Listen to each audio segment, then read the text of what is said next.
welcome back to Talk of Alabama. Well, we are all thrilled that it is springtime here in the South, and sometimes that means spring cleaning, organizing, but sometimes spring cleaning means cleaning out your life. I am now joined by Peggy McColl this morning, and you're going to elaborate on that, right, Peggy? Yes, absolutely. Great to be here with you, Nicole.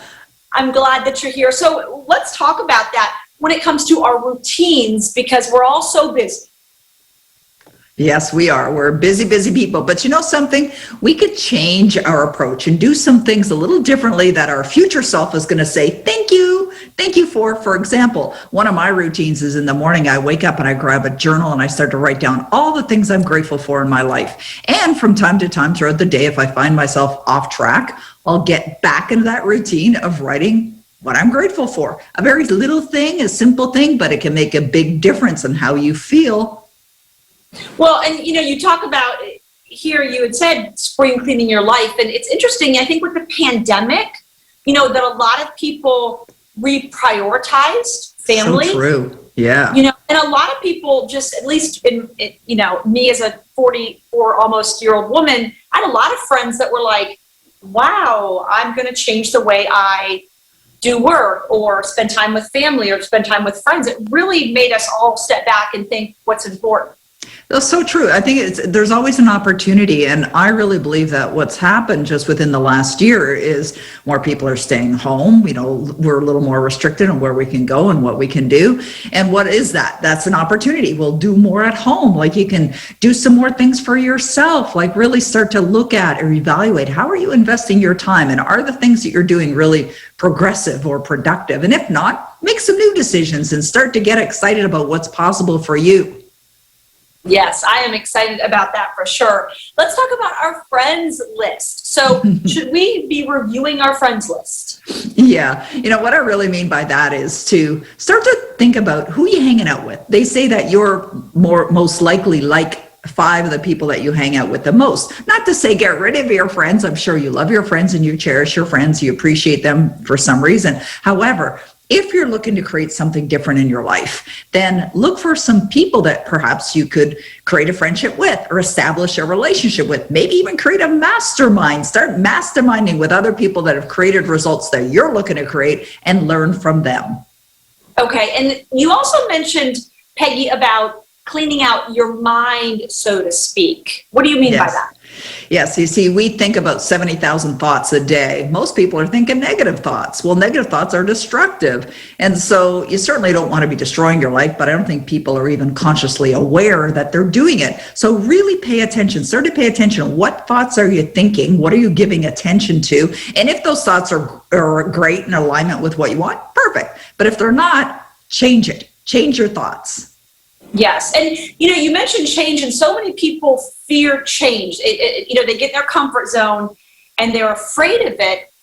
I myself, I love change, but I've lived in 7 states, I just love the newness of something. And so getting over that fear too in your mind that it's going to be okay. Right. Absolutely true. I mean, change is inevitable. I mean, it's going to happen. You and I happen to love change, but not everybody does. And so you got to roll with it, right? I really believe, I quite often will tell people my middle name is Flexible, Peggy Flexible McColl, because I think you have to be flexible. You have to be flexible in life. You have to be flexible in relationships. You have to be flexible in your career. But I find the more flexible you are, the easier going you are, and the easier your life is going to be as well. Well, let's talk about goals now, because I know with the new season, a lot of people start thinking, what are my goals for this season? And even moving into then summer, which is a whole nother season.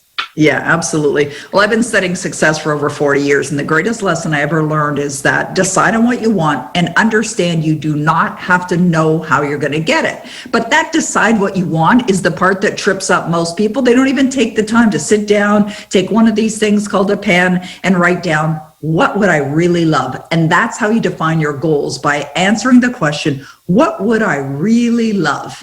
And those should be your goals. And I suggest also write your goals in the present tense as if they're here now. And that will cause you to feel as if they're here now. And that causes you to attract that into your life.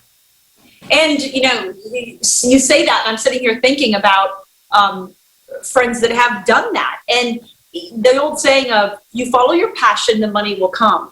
And I've seen it time and time again with women that walk away from one thing and go and do another, and it works, And so that's such a good reminder for us, Peggy, for all of true. the viewers. I guess the last thing I really want to talk to you about is creating that time, because if you are so busy, you've got young kids like I do, how do you carve that time out? Yeah, we can all do more with our day than what we're doing now. I wrote my first book. I've written 19 now, but I wrote my first book when I was a single mom, and I would just get up a little earlier and I'd write for 1 hour every day. And I did that for 20 days and I got the book done. When I wrote my 19th book, Savvy Wisdom, I decided on November 1st, I was going to write this book. Now I'm a busy girl. I have a busy business.